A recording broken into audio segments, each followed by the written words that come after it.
Can we really trust the AI that's becoming a bigger part of our lives every single day? I mean, it's everywhere.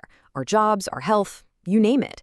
But as these systems get smarter and more powerful, that question of trust, well, it's getting more urgent than ever. Okay, let's really get into this. So, picture this. You're a finance worker and you get on a video call with your company's chief financial officer. A few other senior colleagues are on the line too. They tell you there's an urgent, secret transaction that needs to happen, and you need to wire $25 million. So you do it. The problem? None of them were real. This isn't a movie plot. It actually happened in 2024 to an employee in Hong Kong who was completely fooled by a super sophisticated deepfake. And we're not talking about some grainy, glitchy video here. This was a totally convincing simulation of people he knew and trusted. And that unbelievable scam, it points directly to one of the biggest headaches in AI today, what we call the black box problem. See, many of the most advanced AIs are so complex that even the people who made them can't fully explain their internal logic. They're a total black box. You put data in, a decision comes out, but that whole process in the middle is just a mystery. Which really brings us to the core issue, doesn't it? If we can't see how an AI gets to its conclusions, whether it's recommending a medical treatment or, faking a CFO on a video call, how on earth can we be expected to trust it? So what do we do about this? Well, the search is definitely on for ways to make AI more transparent and trustworthy. And one of the most popular ideas, it actually borrows from something you see every time you go to the grocery store. What if every single AI app came with something like an AI facts label? Just like a nutrition label tells you about calories and fat, this AI label could give you the key info at a glance, like what data was it trained on, what are its known biases, how accurate is it? The whole point is to give us, the users, the power to make smarter choices about the AI we use every day. And here's what that could look like.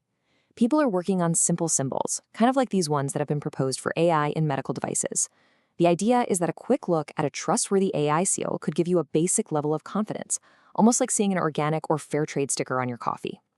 But as you've probably already guessed, just slapping a sticker on a piece of incredibly complex technology, well, it's not quite that simple. In fact, research is showing that the sticker itself might not be the thing that builds our trust at all.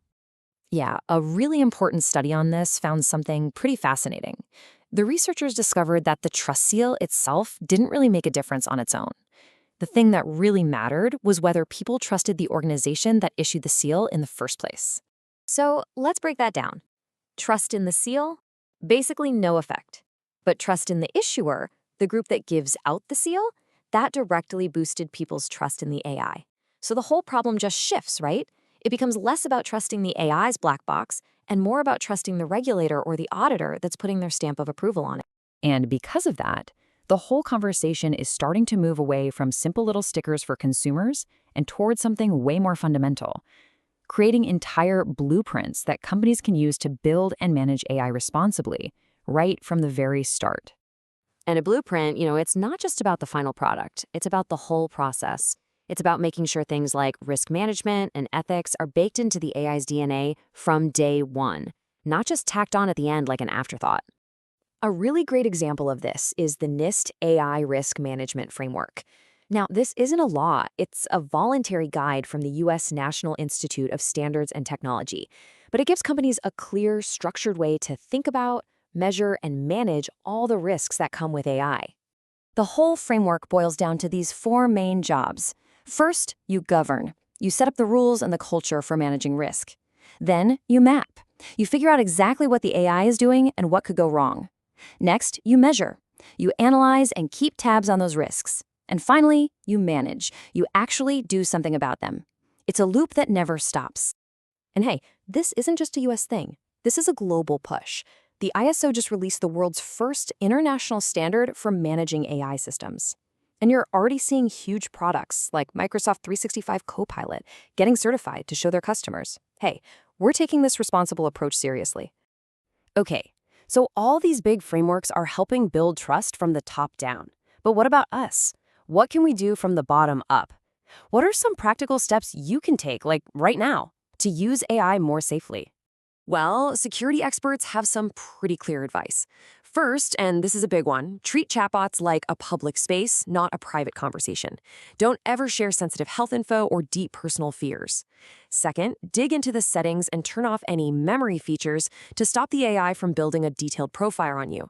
Third, think about using a totally separate email address for AI stuff to keep it away from your main digital life.